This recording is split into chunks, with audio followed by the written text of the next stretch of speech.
Group are rejecting it out of hand. They claim the deal demands increased border security and less unskilled immigration. And that's an effort to hold Dreamers hostage and is itself a form of white supremacy. The ranking Democrat in the House of Representatives, Nancy Pelosi of San Francisco, went on the floor recently to call this, in effect, racism. Is it? Henry Fernandez is a fellow at the Center for American Progress, and he joins us tonight. Mr. Fernandez, thanks for coming on. Absolutely. Always good to be here, Tucker. So we talk about immigration a lot with guests, but you're a little different because I think you take the subject very seriously. You think about it. You have for a long time. You know, you sort of know what the numbers are. And I'm not paying you false compliments. I'm serious. So I want to ask you an overview question because I think you can handle it. You probably thought about it. So the year I was born, 1969, the United States had 202 million people living in this country. 2015, the population had gone to 324 million. That's more than 60% increase. 3 years later, it's even higher than that. 2065, it's expected to be at 441 million. That's a 118% increase. Now, all of that pretty much is due to immigration. And my question to you is, what's the right number? How many people, immigration shapes the number of people who are here. It drives it. How many people should live in this country? That's a really interesting question. I haven't spent a lot of time thinking through that, but you know, I feel like it's certainly one worth discussing and trying to figure out what our policy should be with regard to growth. Perfectly rational. But isn't that kind of the central question? I mean, population defines everything in a country. By the way, the cost of infrastructure and schools and medical care, all of that is connected directly to population, and it just changes the country completely. Why haven't you thought about that?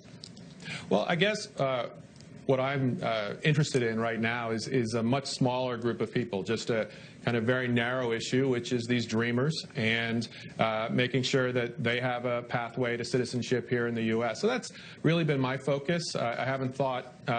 You clearly think in really big ways, and I try to just because it's completely changed the country that I grew up in some ways for better, I think, and in some ways for better. I mean, it's a more just country. I mean, you could debate it. In some ways, definitely for worse. Crowding is bad, right? Beijing is a disaster. Puget Sound is beautiful. I mean, population is related to that, so density matters. So here's my question. If you're for the dreamers, then you must be pretty happy with this proposal from the White House, which gives them amnesty. Why should, and we were led to believe that all the left wanted was amnesty for these people who are brought here as children against their will, and I kind of got that. But now Democrats are saying all of their relatives have to come here too and get public services. So, like, how does that work? I don't think anybody's actually arguing for all their relatives or for public services. Look, there's actually a very interesting bill that's out there right now, very bipartisan, from Congressman Hurd, Republican, Congressman Aguiar, Democrat. It has 52 co-sponsors, 26 Democrats, 26 Republicans in the House. And it does exactly what we need to do right now, which is focus on DREAM and making sure dreamers have a pathway to citizenship and border security. That seems like a fair trade. And what the Trump administration has tried to do, really driven by Stephen Miller, who seems to be the puppet master on this, is to try to throw in the kitchen sink here every kind of crazy try to get control of our borders. Extremist idea. That's extremist. Well, I think I just said that it should include border security. I think that's a fair nativist. I mean, spare me. Let me ask you a serious question, though. So I hear from a lot of people, I think including you, that it's in America's economic interest to let these people in. And they're largely from Mexico, not entirely, but the majority are from Mexico. So if that's true, if a lot of low-wage labor makes a country rich, then why isn't Mexico rich? I guess, are we talking about the dreamers, or are you I'm talking not simple. I'm talking specifically about the dreamers, but you could apply the same question to about 1 million people we admit every year for the sake of giving employers lower wages. Why aren't the countries from which they're coming rich if low-wage labor is the key to prosperity? Well, I don't know, about your family, but let's look at most American families and how they got here through immigration, which is that people come to the United States because of what it says on the Statue of Liberty, right? That they're coming because they are coming for economic opportunity. They're coming because they're fleeing despotism. This is how the Irish wound up here. This is how the Italians, how the Chinese. I'm sorry. I'm just asking a really simple question about the people who live here now. And a lot of them are from other countries. There are a lot of really decent immigrants who live here and are citizens. How are they, how are all of us going to benefit economically from continued low-wage immigration? I'm not asking whether it's morally great to let people in. Of course it is. I'm asking about the economic benefit, and I never get an answer to that because, as you know, there isn't one. Well, no, actually, I mean, if we look at immigration, it's pretty consistently agreed upon by virtually all economists that immigration significantly benefits the U.S. economy. If we take just one issue. That's a lie. You shouldn't say that because it's not. No, it's just not true. It's actually, I spent a lot of time on this. It's not true. So let's take one issue, right? We're almost out of time, so give it to me quick. Sure. I'm sorry. Okay, just the Social Security Trust Fund. It relies heavily on immigrants to subsidize the large number of people who are retiring now. So actually, it's not a lie, and I would never lie to you, Tucker. That's not what I do. Okay. Henry, thank you for coming on. I appreciate it. Oh, of course. Good to be here, Tucker.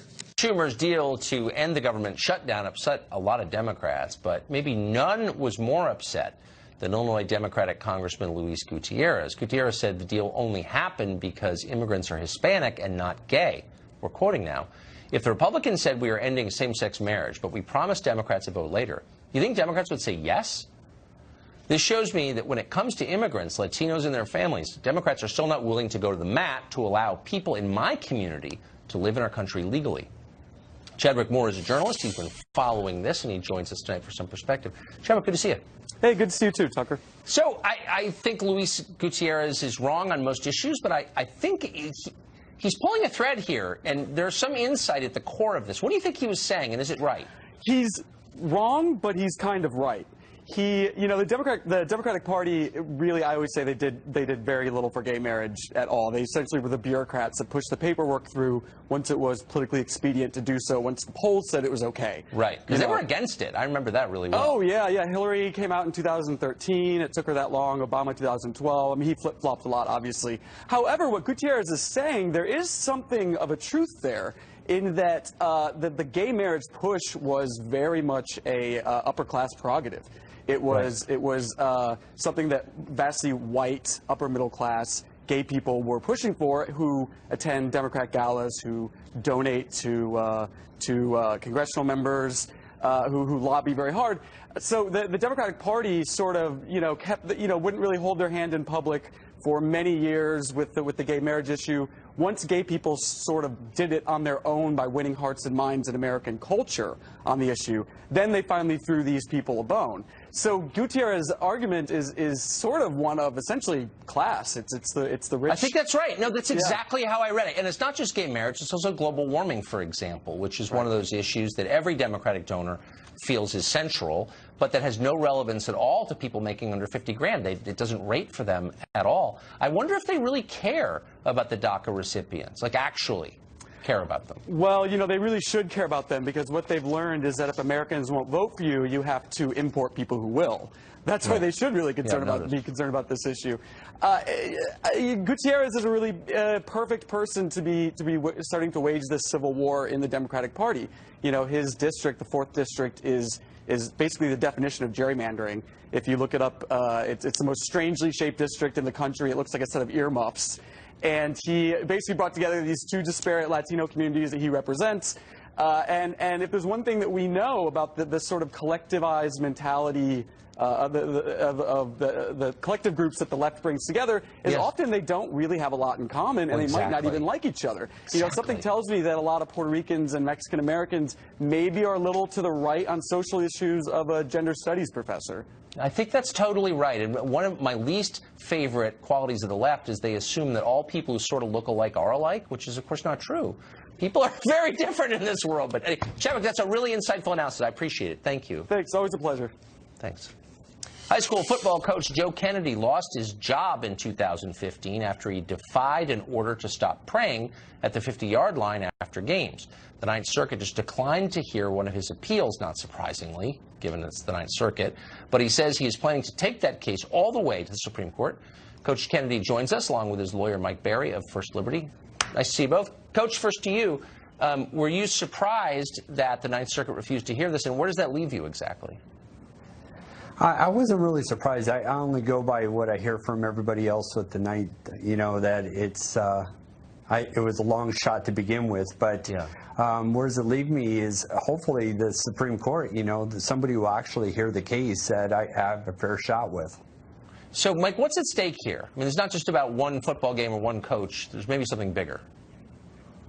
Yeah, that's exactly right, Tucker. This is an outrageous decision that really sets a dangerous precedent for not just coach, but school employees across the country. This decision, if it's not challenged, means that if you're a Jewish employee, you can be fired for wearing a yarmulke. If you're a Muslim employee, you can be fired for wearing a head covering. If you're Catholic and you wear a cross necklace, you can be fired.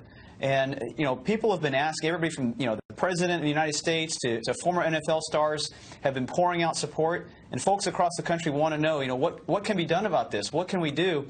We encourage people to go to firstliberty.org to support Coach and to get behind this petition to get the Supreme Court to take this case. Yeah, and I hope people will do that. So, Coach Kennedy, jog our memory here.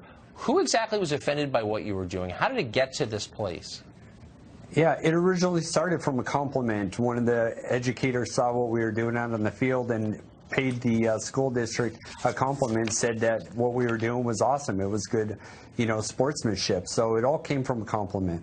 Huh. So, but along the way, somebody must have been offended by it, or you wouldn't have lost your job, right?